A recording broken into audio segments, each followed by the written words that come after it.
Hi, this is Sean Offey, and this is FTE 217 Modern Sporting Rifle.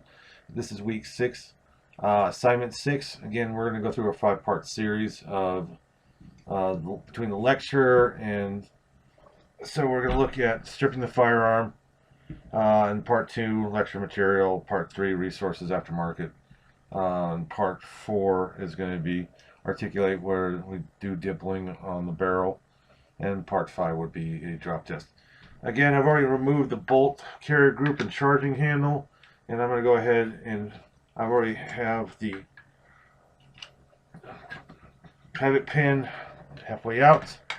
Again, the firearm is completely clear. There's no live ammunition during this process. We'll treat every firearm as if they're loaded, following the weapon safety rules. As far as that, again, as far as right here, removing the buffer spring. And then we have the firearm is basically field stripped, and then we have the buffer and buffer spring, charging handle, bolt carrier group.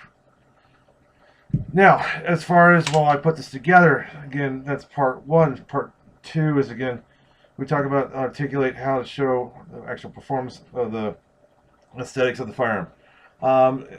As far as I don't have a lot of performance, as far as I have maybe M-bus sights from Magpul itself. I have a Holosun 510C, and then I have rails from Magpul and a Surefire as far as a flashlight. I basically set it up like I was overseas, minus my Pack 13 for a night laser. As far as that.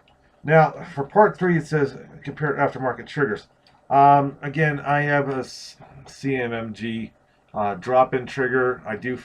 I will be part of that camp that says yes, I would prefer a drop-in trigger, just because, again, if you look at the hammer and sear, as well as the sheeting and everything else, it's rather than the pins assemblies that we normally do.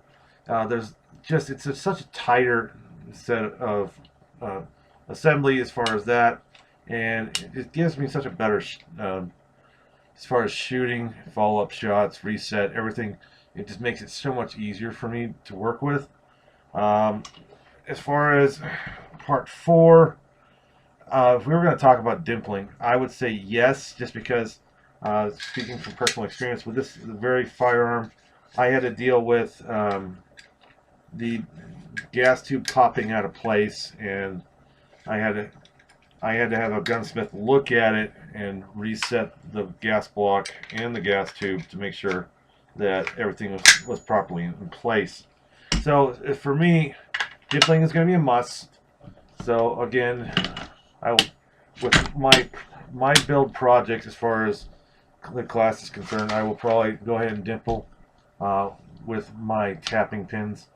As far as part 5, again, we're going to go ahead and perform a drop test, function test. So we're going to go ahead and lock it back to the rear, put the weapon on safe. So drop test, pretty basic.